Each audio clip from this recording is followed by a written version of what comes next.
So exponents and radicals. So for all the students who are studying in grade 8 and beyond, for them this is a very important topic. Okay, exponents and radicals. So let's take a look at initially at all the laws and rules which exponents and radicals we need to follow in these topics, and then we'll do some problem solving practice on this one. Okay. Before heading to the rules, the laws, let's first understand what exactly are exponents. Okay. So exponents are basically a representation of repeated multiplication, as simple as that. So repeated multiplication, that's what exponents represent. Repeated multiplication in the sense, look at this example, 2 times 2 times 2. Okay, there are 3 2's getting multiplied to each other. If I were to write, let's say 5 2's getting multiplied to each other, I'll write like this, which is quite a tedious task and repetitive as well. It's repetitive as well. So 2 times 2 times 2 can be written as 2 raised to the power of 3. This is the exponent notation. Okay. So I'll advise those of you who have already done this topic, the basics of it, you can speed up the video, okay, and then watch. For all others, like I'm going slow and steady. Okay. So 2 raised to the power 3. Here 2 is called the base, 3 is called the power or exponent. Power or exponent. So the base represents what number is getting repeatedly multiplied with itself, and the power represents how many of those are getting multiplied with each other. So for example, this now can be represented as, these are 5 2's getting multiplied to each other. So that's 2, the number getting multiplied. How many of those numbers? 5. 2 raised to the power of 5. This is the exponent notation. Okay. So I hope this is clear. This is where the exponents begin. Now we'll look at the rules. Okay. Now let's look at the rules to be followed while operating with exponents, while dealing with exponents. So one by one. Rule number 1. A number a is the base, raised to the power of b times a, the same number, raised to the power of c. This would be equal to a raised to the power of b plus c. Looks contradictory, but it's pretty intuitive. A raised to the power of b. What does this mean? Just like we saw the concept, the basic concept of exponents, that says that a raised to the power of b, that means there are b number of a's getting multiplied to each other.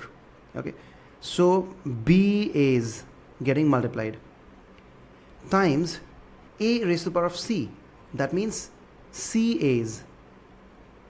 In total, how many a's are getting multiplied to each other? Because multiplication, this operation and this operation, they will merge, since in between also there's a multiplication sign only. So b plus c, this amount of a's are here. So a raised to the power of b plus c. First rule. Okay. So make sure, what's the identifying feature for this rule? The base is the same. A raised to the power b, a raised to the power c. We could add as many more as we want. A raised to the power d, a raised to the power e. So it will become b plus c plus d plus e in the power. Okay. But the base needs to be the same. Then only this operation can happen. So rule number 1, done. Rule number 2. A raised to the power of b multiplied by c raised to the power of b. Now a and c are two different constants which are acting as bases. B is the power, and power is the same in both. So in this case, what happens is you can combine a and c. A times c raised to the power of b. For example, 2 raised to the power 3 multiplied by 3 raised to the power of 3 is equal to 2 times 3 raised to the power of 3, or 6 raised to the power 3. So it goes both ways. You can go from here to here to here, or you can go from here to here. Okay. So laws, they can be used in any sequence. Sometimes you need to merge two numbers, which is happening in this case. This is the merging. Sometimes you need to split. This is the split, the upward one. 6 is being split into 2 times 3. Okay. So these come in handy. Let's look at the third rule. The third rule says a raised to the power of b A is any base, B is any power, divided by A raised to the power of C. This is equal to A raised to the power of B minus C. Okay, A raised to the power of B minus C. Why? Let's say B is 3, C is 2. That means A raised to the power of 3, or 3 A's in the numerator, getting divided by A raised to the power of 2, or 2 A's, so A times A. Now you can see that some things would get cancelled being the same factors. So A and A cancelled, this and this cancelled, denominator becomes 1, these become 1 and 1. We're left simply with A raised to the power 1, or A raised to the power 3 minus 2, or A raised to the power B minus C. Okay, this is very similar to rule number 1, just that rule number 1, both the terms, they had a multiplication in between. In this case, rule number 3, it's for division. So for multiplication, powers get added. For division, powers get subtracted. Now when something gets subtracted, the direction becomes very important. What I mean by that is A raised to the power B over A raised to the power C. Now who gets to decide whether the subtraction would be B minus C or C minus B? For that, you need to see where are you placing the A. Here in the first expression, the original one, A raised to the power B is in the numerator, A raised to the power C is in the denominator. But when you write the equal to, and then it's your choice, where do you want to keep the A? You want to represent it as a numerator or a denominator? If we represent as a numerator, A raised to the power B minus C. If we represent it as a denominator, it's A raised to the power C minus B. Okay, you'll get to see this as a separate rule as well, but I'm just showing you here an initial representation of how you can tackle the division problems. So depending on where you need the base and the exponent, in the numerator or in the denominator after simplification, that would decide what direction of subtraction would happen. Okay, 3 rules done. 4th rule, similar to rule number 2, A raised to the power B over C raised to the power B. In rule number 2, they were getting multiplied. In rule number 4, they're getting divided. So in this case, we can merge it just like we did in rule number 2, A over C raised to the power B. Okay, so it becomes this. So for example, you have something like 12 raised to the power 4 over 4 raised to the power 4. You can say 12 over 4 raised to the power of 4, or 3 raised to the power 4. Again, just like rule number 2, both directions are possible. Okay, so you can go from here to here to here. Okay, this is merging. You can go from here to here. This is splitting. Okay, 4 rules done. 5th one. Now this is an important one. In this rule, we deal with negative powers. Okay, because that's also a very popular case. A raised to the power of negative B. What happens in this case? So negative powers are always dealt using fractions.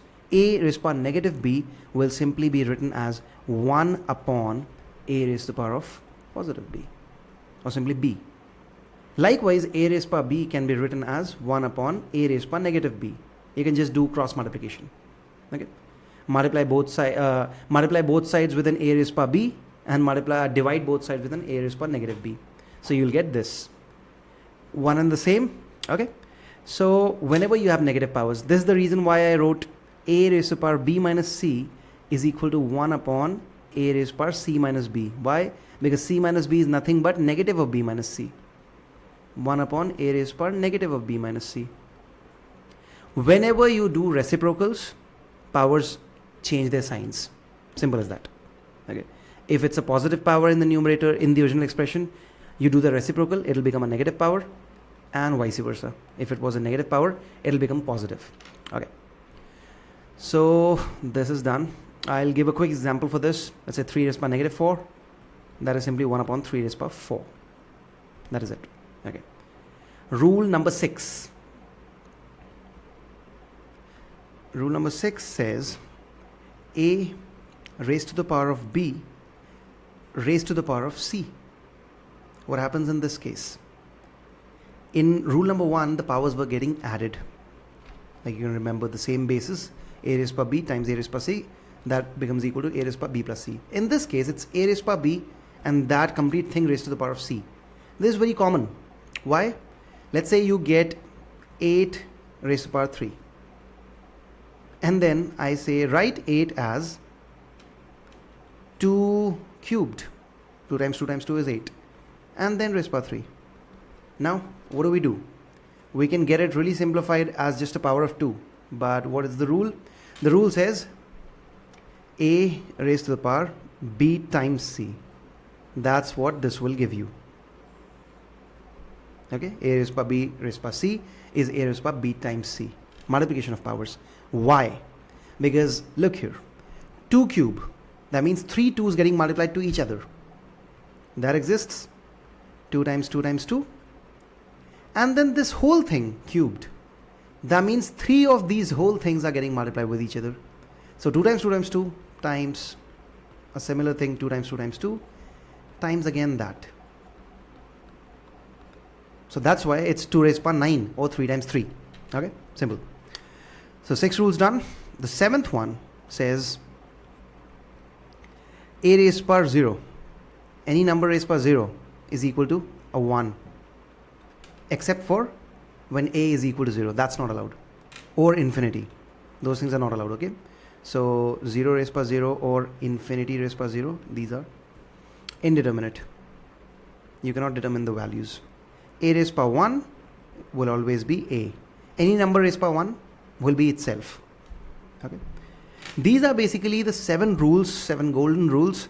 You don't need anything apart from this to deal with any kinds of exponent questions. Okay. Let's do a quick exercise. Let's practice some questions. So make sure you're doing them alongside. So question practice. Let's say you have 5 times 25 raised to the power 3 is equal to 125 raised to the power 2x plus 1. Okay. You need to find the value of x. Simple. You need to find the value of x. This is the question. Pause the video, try it out now. It's not really that intuitive, I know. You can see one question of this kind and then you'll be able to solve. So let's see how we solve this. The key is to simplify both sides. This is an exponent equation. This kind of a question is called an exponent equation. Okay. I should have taken this at a later stage, but since I've taken it now, let's do it anyways. I'll do the simpler questions after this. So, for exponent equations, there's a simple golden rule. Base on both sides should be equal. So base 1 equal to base 2. Powers on both sides should be equal. Power 1 equal to power 2. This is the simple golden rule.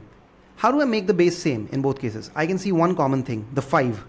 25 can be written as a power of 5. 125 can also be written as a power of 5. Let's do that. So on the left hand side, as you can see, 5 raised to power 1 is simply a 5 times 25, that's a 5 squared raised to the power 3, is equal to 125 is a 5 times 5 times 5, 5 cubed raised to the power of 2x plus 1. Let's see how to do this. We discussed that rule just now, a raised to the power b raised to the power c. That is 5 raised to the power 2 times 3, 5 raised to the power 6. 5 raised to the power 1 times 5 raised to the power 6 is equal to 5 raised to the power 3 times 2x plus 1. Again, same rule. 3 times 2x plus 1. Just a second. Now, rule number 1 on the left hand side gives us 5 raised to the power 7 is equal to rule number, the second one, the right hand side is already simplified, 5 raised to the power 6x plus 3. Now, the first condition is satisfied. Base 1 is equal to base 2. Now, once this is satisfied, the power 1 will also be equal to power 2. That's an important thing. Okay. So either one of these two is compulsory. If sometimes you get an exponent equation, okay, that has given the powers on both sides as equal, then that means the bases would be same if there's an equal to sign between the expressions. And if sometimes the base is given to be equal on both sides, the powers would be equal. Since we've gotten equal to sign on both sides, you see, like the left hand side expression is equal to the right hand side expression, that automatically means the bases would also be equal, powers would also be equal.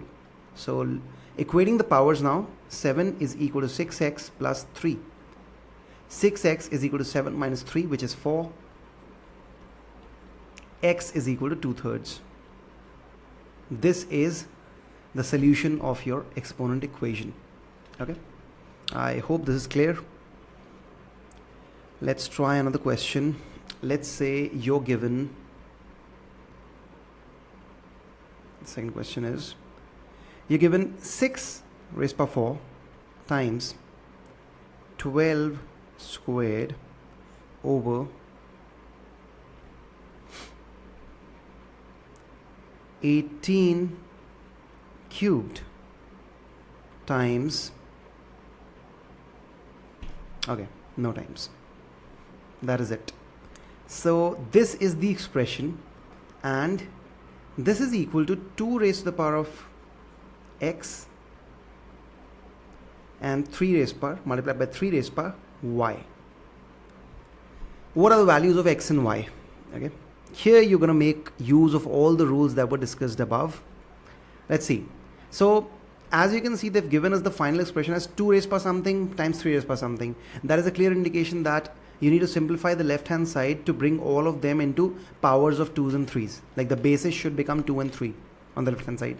For that, I can split the 6 as 2 times 3 raised power 4 multiplied by 12 can be split as 3 times 4 raised power 2 over 18 can be split as 2 times 9 raised to the power of 3. Okay, now what do we do here? They would break open. 2 raised power 4 would come out in the numerator times 3 raised power 4 times 3 squared times 4 squared from the second parentheses divided by 2 cubed times 9 cubed. Now most of the things are in powers of 2 and 3 except for 4 and 9.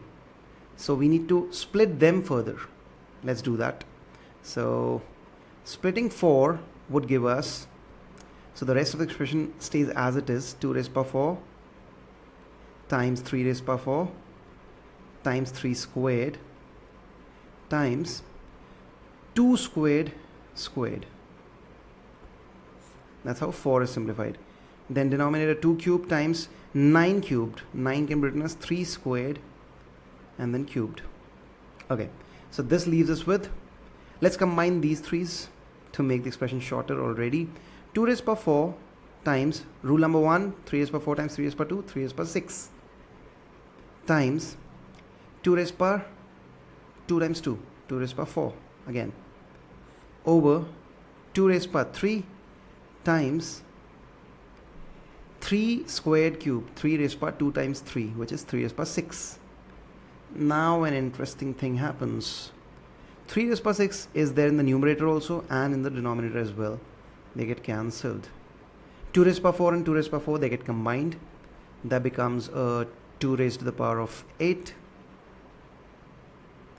over 2 cubed, which simplifies to 2 raised power 8 minus 3. Rule number 3. 8 minus 3 is a 5. 2 raised power 5. That's the final answer. So x is 5, but y, since the value of y, because 3 raised power, so 3 raised power y, x becomes 5, 2 raised power x, 3 raised power y, so y would be a 0, because there was no power of 3, there was no 3 present. So 3 raised power 0 would become a 1, which would not change the answer. So y is 0, x is 5. This is how you solve these kind of exponent questions. Okay. So in this video, we'll stop here. We'll pause here. Make sure you practice similar kind of questions. Now you have everything you need, all the rules or the laws, all the tips and tricks you need to solve questions. If there are any questions you need specifically help with, let me know in the comments. I can take them up in the next video. So there would be a part 2 coming out in this one, in the exponents and radicals, in which we'll be discussing radicals more. Okay, so here we're winding up. Take care. Bye bye.